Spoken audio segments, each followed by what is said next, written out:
Salutare toată lumea și bine am găsit la un episod, mai bine spus un tutorial. Astăzi vă voi învăța cum să spargeți chesturile pe unele servere cu apa. Deci intrați frumos pe un server de faction, de ce vreți, sau cred că numai de faction, habar n-am.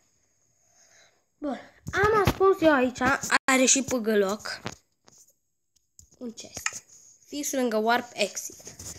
Voi cu 0 la sfârșit, mără blue rom și cu 0 la sfârșit, nu cu 8.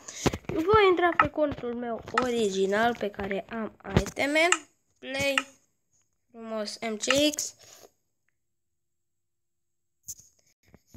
Merem frumos la warp exit. Dar ne trebuie și un bloc, uite. Bun, frumos, merem pe aici. Și aici am ascuns chestul. Uitați-l acolo, groapă. Vom la frumos bucket-ul cu apa. Și în spatele blocului voi încercați să puneți iau apa asta de aici. Mără bloro, vrei mereu pe...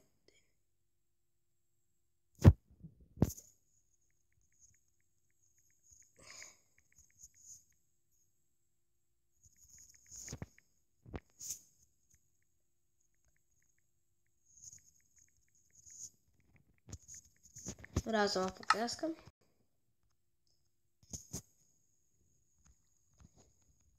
Deci, tot încercați să puneți apă în spatele unei.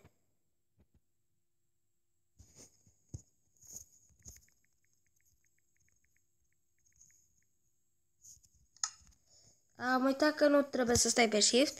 Bun, frumos. Bun. Și gata.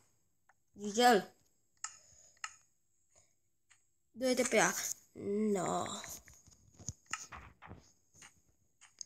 Deci cam atât au fost cu acest tutorial. Dacă v-a plăcut, nu uitați să dați un like, subscribe, toate cele. Și noi ne revedem data viitoare. Pa, pa.